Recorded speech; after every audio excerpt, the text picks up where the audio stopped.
Étienne Fakaba Sissoko, le Mali n'a pas de réelle politique économique.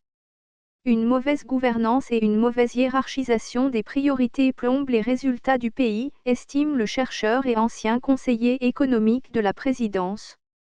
Le Mali a enregistré en 2020 une récession de 2%, imputée en partie à la crise sécuritaire et aux conséquences de la pandémie de Covid-19 qui ont ébranlé toutes les économies à travers le monde. Mais pour Étienne Fakaba Sissoko, au Mali, la crise économique est surtout inhérente à une crise de gouvernance.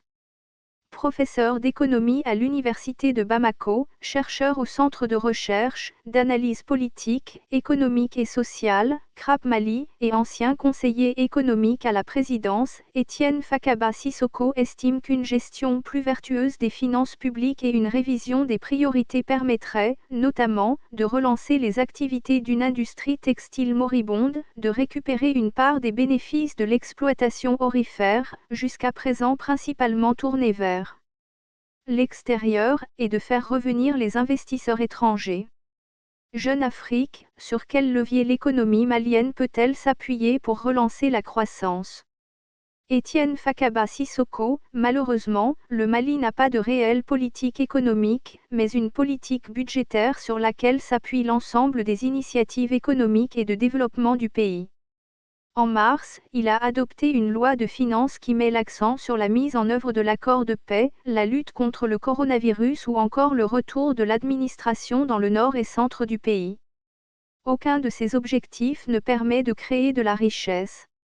Pas de grands travaux, de grandes infrastructures, ni de réel soutien aux entreprises. Par manque de moyens. Le budget de l'État est davantage alloué au fonctionnement qu'à l'investissement. Les dépenses prévisionnelles de 2021 s'élèvent à 2 628 milliards de francs CFA, un peu plus de 4 milliards d'euros, dont seulement 677,32 milliards alloués à l'investissement. Sans rééquilibrage, nous sommes voués à une économie déficitaire, on prévoit un déficit budgétaire de 652,92 milliards de francs CFA en 2021. Cette année, l'État compte notamment sur l'agriculture pour atteindre un taux de croissance de 4%. Pour cela, il mise sur une pluviométrie favorable. Mais l'essentiel d'une économie ne peut pas reposer sur un facteur comme la pluie, qui ne dépend ni de l'État ni des partenaires. Les priorités du gouvernement ne sont pas celles de l'économie malienne. L'accord pour la paix et la réconciliation est important, la lutte contre la pandémie également, mais ce n'est pas cela qui mettra du riz dans l'assiette des Maliens. Mettre la priorité sur l'aspect sécuritaire n'est-il pas un préalable indispensable à tout investissement? Il faut effectivement un minimum de sécurité, sans quoi les investisseurs se retirent. Mais nous devons être capables de rendre le Mali attrayant au-delà de cela. Certains pays comme le Rwanda ou la Côte d'Ivoire ont connu des crises aussi importantes que la nôtre, si ce n'est pire, et ont su redonner confiance aux investisseurs, notamment à travers des modèles de gouvernance plus vertueux. Le principal problème du Mali, c'est le visage qu'il offre, notamment en matière de gouvernance et d'instabilité politique. Tant que le Mali ne transformera pas ses matières premières, il sera perdant. Vous faites référence au coup d'État du 18 août 2020. La mauvaise gouvernance et l'instabilité sont des mots antérieurs au coup d'État. Ce genre d'événement est toujours facteur de recul démocratique et n'est pas de nature à rassurer les partenaires. Mais, plus que le fait sécuritaire, c'est la mauvaise gouvernance, les démarches administratives longues et coûteuses ou encore la corruption qui font partir les investisseurs. Ces derniers ne se sont pas tout retirés pour autant et le départ de certains acteurs européens a laissé davantage de place à de nouveaux partenariats, avec la Chine ou la Turquie notamment. L'avantage de ces partenariats est qu'ils n'exigent pas de retour sur investissement énorme qui pénalise le pays, comme c'est le cas avec les partenaires traditionnels.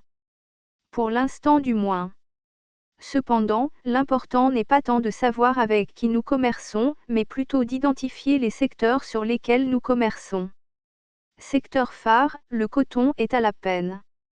Le pays n'a transformé que 2% des 700 000 tonnes de coton-graines produites lors de la campagne 2019-2020, production qui devrait chuter à moins de 150 000 tonnes pour la campagne 2020-2021, selon le PR-PICA.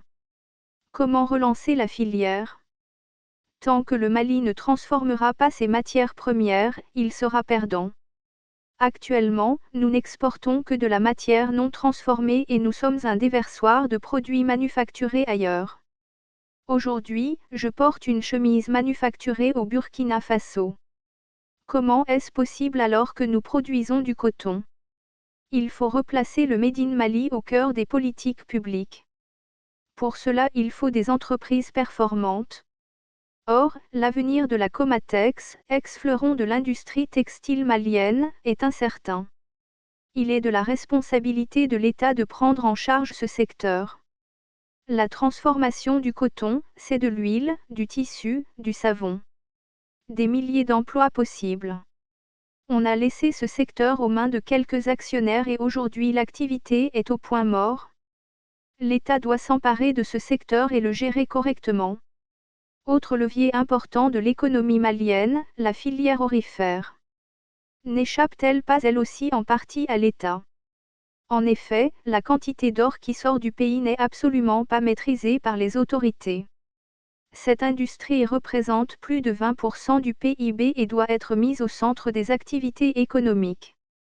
Pour l'heure, ce secteur est porté par les multinationales et l'État n'est actionnaire que pour moins de 20%, ce qui ne lui permet pas d'en tirer profit. Il faut intégrer la composante sécuritaire comme une variable du modèle économique plutôt que d'attendre le retour de la paix. Faut-il revoir les contrats en cours? Il faut le faire, au nom de la souveraineté nationale. Quand les contrats ont été signés, le pays ne faisait pas face à la menace sécuritaire actuelle. Le commerce, qui représente 16% du PIB, ne connaissait pas les difficultés qu'il rencontre aujourd'hui, avec la fermeture de certaines frontières ou l'impossibilité de s'approvisionner sur certains marchés. Ce sont autant d'arguments qui justifieraient de réviser les contrats en cours. Il ne s'agit pas d'engager un bras de fer avec les multinationales, mais d'entamer un dialogue franc. La compagnie aérienne Sky Mali rouvre plusieurs lignes vers le centre et le nord du pays et en février, lors d'une visite à Tombouctou, la ministre du Tourisme a déclaré qu'une reprise progressive du tourisme était possible. Cela vous semble-t-il réaliste? La culture malienne devrait être l'un des piliers de l'économie, afin de créer de l'emploi, de favoriser le rayonnement du pays et promouvoir les biens de consommation locaux. Et la menace sécuritaire ne concerne pas l'entièreté du pays. Les régions de Sikasso, de Kayi et de Bamako dans le sud, par exemple, ont un réel potentiel. De manière générale, il faut intégrer la composante sécuritaire comme une variable du modèle économique plutôt que d'attendre le retour de la paix pour relancer le tourisme. Aujourd'hui, on décrète que la priorité dans le centre ou le nord, c'est le retour de l'État, l'application de l'accord de paix. C'est un très mauvais calcul. Le temps que ce soit fait, les populations mourront de faim. Source: Mali Web.